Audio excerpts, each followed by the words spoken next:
Hello विद्यार्थी मित्रों,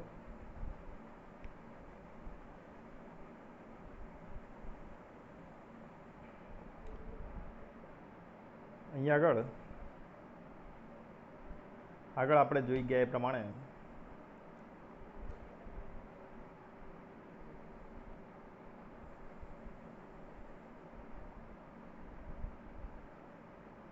voltage વિભાજકની theory આપણે જોઈ ગયા આગળ એનપીએન ટ્રાન્ઝિસ્ટરમાં. ત્યારબાદ આપણે અહીંયા આગળ જોઈએ થિયરી, તો ઇફેક્ટ ઓફ એમીટર છે effect of emitter bypass capacitor in low frequency response. એટલે કે નિમ્ન આવૃત્તિના રિસ્પોન્સ માટે આપણે એમીટર કેપેસિટર જે છે, એમીટર બાયપાસ કેપેસિટર, એની અસર જોવાની છે. તો કોમન એમીટર એનપીએન ટ્રાન્ઝિસ્ટર સાથેનો એમીટર બાયપાસ કેપેસિટર સીઈ ધરાવતો, એટલે સીઈ એટલે કે તમારે કોમન એમીટર કહેવાશે.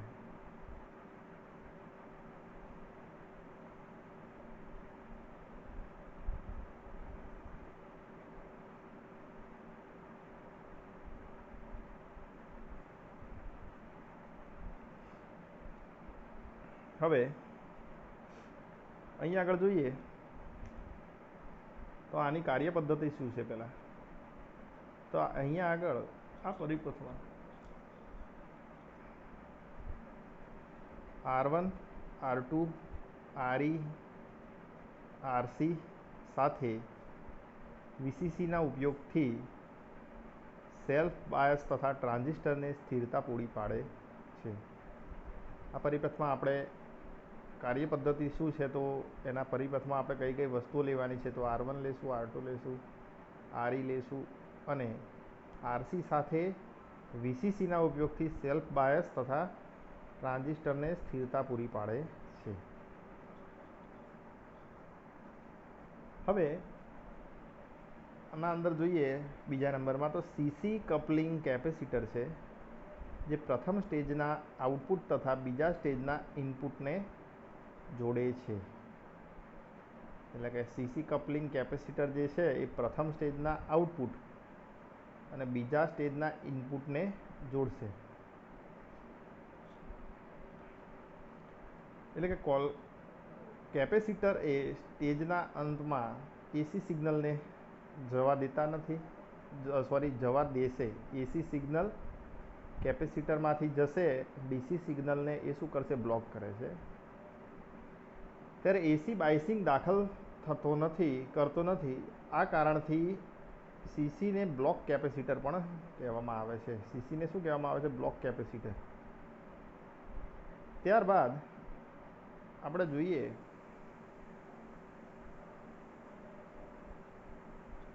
આની ખામી શું છે. પહેલાં તો કપલિંગ કેપેસિટરના કારણે સિગ્નલ જનરેટર વોલ્ટેજનો વ્યય થાય છે. સિગ્નલ જનરેટર જે વોલ્ટેજ છે એનો વ્યય થાય છે કેપેસિટરના લીધે. આ વ્યય નિમ્ન આવૃત્તિએ વધુ સ્પષ્ટ હોય છે, જે આરસી કપલિંગ ખામી છે. આમાં શું થાય છે કે કપલિંગ કેપેસિટરના કારણે સિગ્નલ જનરેટરનું જે વોલ્ટેજ છે એનો વ્યય થઈ જાય છે. એટલા માટે જ આપણે એ વોલ્ટેજનો વ્યય કરવાનો છે. એટલા માટે જ આપણે એ કપલિંગ કેપેસિટર એમીટર સાથે આપણે જોડવાનું છે, કારણ કે ત્યાંથી એ નીકળી શકે. હવે અહીંયા આગળ આપણે પરિપથ જોઈએ તો પરિપથમાં તમને બે સર્કિટ આપેલી છે, બરાબર. અહીંયા આગળ આકૃતિ નંબર 1, આ આકૃતિ નંબર 2. આ આકૃતિ જે છે 1 નંબર, એ આકૃતિ સર્કિટ પરિપથ છે, બરાબર છે. આનું જે હાઇબ્રિડ મોડલ છે એ આ પ્રમાણે આપણે રજૂ કરવાનું છે. હવે અહીંયા આગળ આપણે એક એક વસ્તુને આપણે જોતા જઈશું કે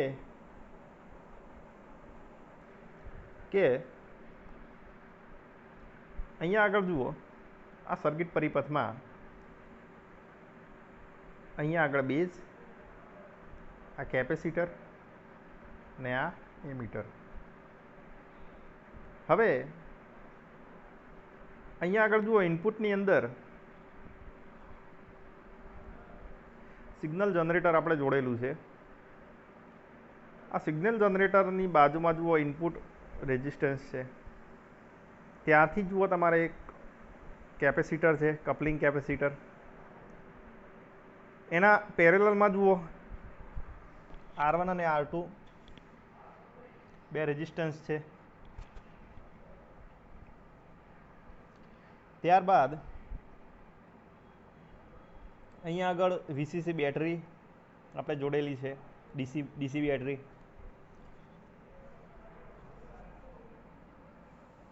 ત્યાંથી જુઓ પછી આગળ અહીંયા આઉટપુટની અંદર લોડ અવરોધ, કપલિંગ કેપેસિટર.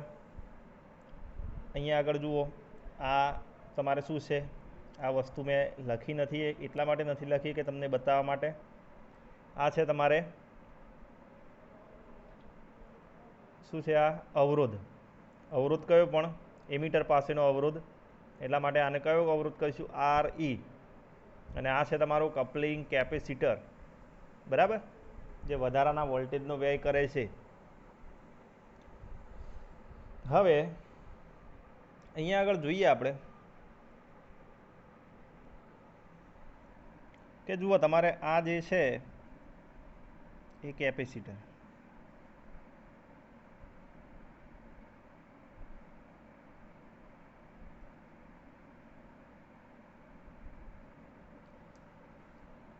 અહીંયા આગળ આ કેપેસિટર,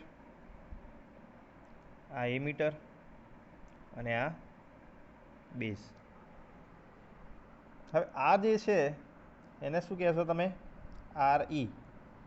આ જે કેપેસિટર છે એને શું કહેશો? CE. એટલા માટે કે કલેક્ટર કરંટ છે, સોરી, એમીટર કેપેસિટર છે એટલા માટે. હવે અહીંયા આગળ જુઓ, આના બે છેડા આઉટપુટની અંદર જાય છે તમારે. આ બે છેડા ઇનપુટ લઈ લો. એમીટર તો વાત કરી હતી કે ઇનપુટ અને આઉટપુટની અંદર કોમન છે. હવે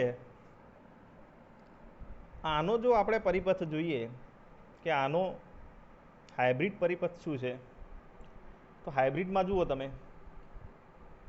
કે અહીંયા આગળ આ છે સિગ્નલ જનરેટર, આ રેઝિસ્ટર, આ તમારો બેઝ, એમીટર અને આ કલેક્ટર. આખું ટ્રાન્ઝિસ્ટરને આપણે અહીંયાથી અહીંયા લાવી દીધું છે. હવે જુઓ, દરેક વસ્તુ જુઓ, આ સિગ્નલ RS, પછી આ બેઝવાળો ભાગ છે એટલે આપણે બેઝ અહીંયા બતાવી દીધો. પછી HI તો ઇનપુટ ઇમ્પિડન્સ. પછી રિવર્સ આપણે શું કહેવાનું છે? Input impedance. પછી રિવર્સ વોલ્ટેજ રેશિયો એ આપણે લેવાનું નથી, એ આપણે આગળની થિયરીમાં જોયું હતું. પછી ફોરવર્ડ કરંટ ગેઇન આપણે લીધેલું છે. ફોરવર્ડ કરંટ ગેઇન ક્યાં આવશે? કલેક્ટરની બાજુમાં. ત્યારબાદ આપણે HOE એટલે કે આઉટપુટ ઇમ્પિડન્સ, એડમિટન્સ લેવાનું જ નથી. તો અહીંયા આગળ RL જે છે એ અહીંયા મૂકેલું છે. અને આ જે છે ઇનપુટ અને આઉટપુટની અંદર એમીટર જે છે કોમન તમારે, બરાબર. એટલે કે અહીંયાથી અવરોધમાં થઈ અને સિગ્નલ જશે, અને સિગ્નલ એ કેપેસિટરમાં થઈને જશે. એટલે અહીંયા આગળ એસીને પસાર થવા દેશે, ડીસીને બ્લોક કરી નાખશે. એવી જ રીતે અહીંયા આગળ રેઝિસ્ટર જે છે એ અમુક પ્રકારનો વોલ્ટેજનો વ્યય થવા નહીં દે. તો આ પ્રમાણે બધી સર્કિટ આપણે જોડેલી છે. હવે અહીંયા આગળ આપણે એક એક વસ્તુ દર વખતે જોઈએ છે કે વોલ્ટેજ ગેઇન, પછી કરંટ ગેઇન, આઉટપુટ પ્રવાહ, ઇનપુટ પ્રવાહ, આ બધી વસ્તુ આપણે જોઈએ છે. હવે અહીંયા આગળ આપણો સર્કિટ પરિપથ તો આપણે આપણી રીતે તૈયાર કરી દીધો છે. હવે આ જે સર્કિટ પરિપથ છે વિદ્યાર્થીઓ, એ તમે એક કામ કરો, દોરી નાખજો અને સમજજો એને. ત્યારબાદ જુઓ,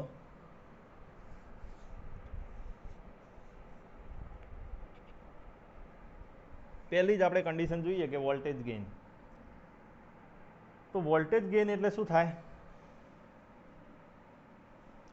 કે જુઓ, એવી ઇઝ ઇક્વલ ટુ અહીંયા લખ્યું છે V2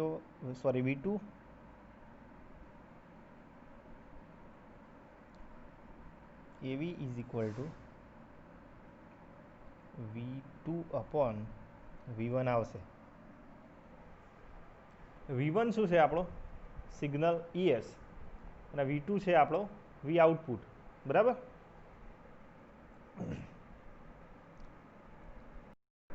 તો અહીંયા આગળ આઉટપુટ વોલ્ટેજ જોઈએ આપણે. તો આઉટપુટ વોલ્ટેજમાં અહીંયા આગળ જુઓ, V0 ઇઝ ઇક્વલ ટુ આપણે જાણીએ છીએ ICRL. V0 is equal two minus HFE IB RL. આને ઇક્વેશન નંબર 2 આપીએ, કારણ કે IC is equal two HFE IB થશે. અહીંયા HFE ઇઝ ઇક્વલ ટુ આપણે શું કહીએ છીએ, ફોરવર્ડ કરંટ ગેઇન. તો ફોરવર્ડ કરંટ ગેઇન શું છે, IC અપોન IB. જે IC ને કરતા બનાવશો તો HFE IB બનશે. આમાં IB ને તમે કરતા બનાવો તો ES upon IB is equal two ES upon RS plus RI.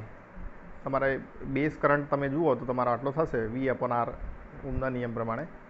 તો સમીકરણ ઇક્વેશન 3ને ઇક્વેશન 2માં મૂકતા, એટલે 3ને ઉઠાઈને આ 2માં મૂકા IBની જગ્યાએ, તો શું થશે? તો ઇક્વેશન 3ને 2ની અંદર મૂકશો તો તમારે ઇક્વેશન આ પ્રમાણે સમીકરણ નંબર 4 બનશે. તો સમીકરણ 4 જોઈ શકો છો તમે. તો આ સમીકરણમાં IB બરાબર તમે મૂકો આ કિંમત, તો આને ઉઠાઈને અહીંયા મૂકશો તો તમારો સમીકરણ નંબર 4 આ રીતે થશે. તો V0 is equal two minus HFE કૌંસમાં ES upon RS plus RI કૌંસ પૂરો RL, જ્યાં RI એ પરિપથનો ઇનપુટ અવરોધ છે. ત્યારબાદ કોમન એમીટર બાયપાસ કેપેસિટર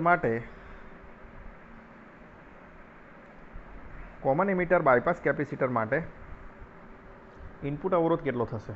તો ઇનપુટ અવરોધ બરાબર આપણે HI એટલે ઇનપુટ ઇમ્પેડન્સ લઈ લેવાનું. ઇમ્પેડન્સની અંદર કેપેસિટર કે ઇન્ડક્ટર કે જે આપણે જોડેલું હોય એ બધું, પણ કેટલું, RI is equal to HI plus કૌંસમાં 1 પ્લસ HFE Z ઇન. બરાબર, આટલું તમારે લઈ લો એક ઇમ્પેડન્સ. તો અહીંયા આગળ Z in is equal two કેટલા છે, ઇનપુટમાં ઇમ્પેડન્સ કેટલો છે, તો RE પેરેલલ ZC. એટલે કે આ જે છે એ તમારે એમીટરની અંદર તમારે વાત છે બાયપાસ કેપેસિટર પાસેને. તો RE એ કેપેસિટરને કેવો છે, પેરેલલ છે, તો એનો ઇમ્પેડન્સ કેટલો થશે?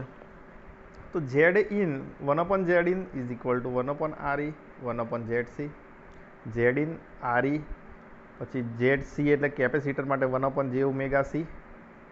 બરાબર. પછી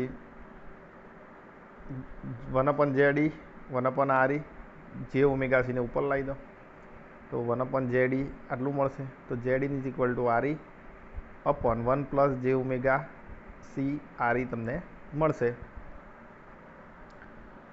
તો આ જે વેલ્યુ છે એને તમારે આ ઇક્વેશન નંબર 5 જે છે એમાં મૂકી આને ઉઠાઈને. તો આ વેલ્યુને ઇક્વેશન 5માં મૂકતા RI is equal to HI plus 1 plus HFE RE upon 1 plus j⍵c RE। आ वेल्यू इक्वेशन 4 में मूको। हवे आने उठाईने इक्वेशन 4 में मूको। इक्वेशन 4 जुओ आपणुं आ रह्युं। तो तमे इक्वेशन 4 में मूको तो तमारे इक्वेशन 4 आ प्रमाणे थशे। तो V0 is equal to minus HFE कौंस में ES upon RS plus HI 1 plus HFE into RE upon 1 plus j⍵c RE into RL આવી કન્ડિશન મળશે।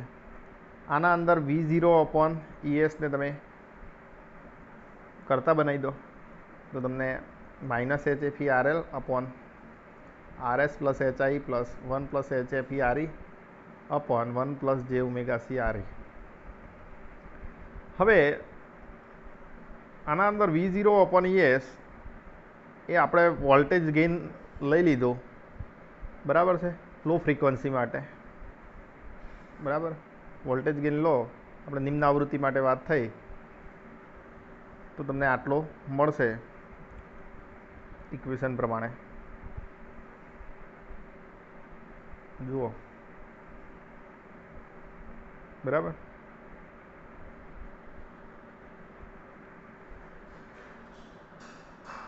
હવે તમે જોઈ શકો છો કે લો ફ્રીક્વન્સી માટે તમને જે મળી વેલ્યુ કેટલી મળે છે, તો average voltage gain is equal two minus HFE RL upon RS plus HI plus 1 plus HFE RE upon 1 plus j⍵ એટલે 2πf આવૃત્તિ C RE તમને વેલ્યુ મળશે। મધ્યમાનની આવૃત્તિ માટે મધ્યમાન આવૃત્તિ એ F ગ્રેટર દેન હોવાથી 1 plus HFE RE upon 1 plus j2πf C RE આપણે અવગણી શકીએ આ વેલ્યુ, કારણ કે આ ફ્રીક્વન્સી ઘણી મોટી છે। તો અહીંયા આગળ વોલ્ટેજ ગેઇન તમને શું મળશે? Minus HFE RL RS plus HI આટલી વેલ્યુ તમને મળશે। હવે સ્ટેપ ડાઉન ટ્રાન્સફોર્મરની જો વાત કરવામાં આવે અને સ્ટેપ અપ ટ્રાન્સફોર્મરની જો વાત કરીએ, કારણ કે આ વસ્તુ તમારે જાણવાની જરૂરી છે, આપણી આ થિયરી છેલ્લી છે આજે આ ચેપ્ટરની। તો સ્ટેપ ડાઉન ટ્રાન્સફોર્મર અને સ્ટેપ અપ ટ્રાન્સફોર્મર। તો સ્ટેપ ડાઉનમાં કેવું હોય છે, તો આ જે છે તમારું પ્રાઇમરી ગૂંચળું, આ છે તમારું સેકન્ડરી ગૂંચળું। પ્રાઇમરી ગૂંચળું મોટું અને સેકન્ડરી ગૂંચળું નાનું, એને સ્ટેપ ડાઉન કહેશો। તો અહીંયા આગળ આ છે વોલ્ટેજ પ્રાઇમરી ગૂંચળાનો, આ છે વોલ્ટેજ સેકન્ડરી ગૂંચળાનો। આ NP એટલે પ્રાઇમરી ગૂંચળાના આંટાઓની સંખ્યા છે, આ NS એટલે સેકન્ડરી ગૂંચળાઓની આંટાઓની સંખ્યા। તો અહીંયા જોઈ શકો છો voltage ES less than EP એટલે કે ઇનપુટ આઉટપુટ જે વોલ્ટેજ છે ઇનપુટ કરતાં કેવું હશે? નાનું હશે। એટલે કે ઇનપુટ વોલ્ટેજ ઘણું મોટું છે, એટલે પ્રાઇમરી આ ગૂંચળું મોટું છે એટલે। એવી જ રીતે NS લેસ દેન NP એટલે કે પ્રાઇમરી ગૂંચળાઓની નંબર ઓફ આંટાઓની જે સંખ્યા છે એ વધારે છે, સેકન્ડરી ગૂંચળામાં ઓછી છે। એટલે કે R લેસ દેન 1 એટલે આરની જે કિંમત છે એ કેટલી આવશે? લેસ દેન 1 આવશે અહીંયા આગળ। અહીંયા આગળ સ્ટેપ અપની અંદર પ્રાઇમરી ગૂંચળું નાનું અને સેકન્ડરી ગૂંચળું મોટું। તો અહીંયા આગળ જે વોલ્ટેજ છે એ અહીંયા ઓછો હશે અને અહીંયા વધારે મળશે।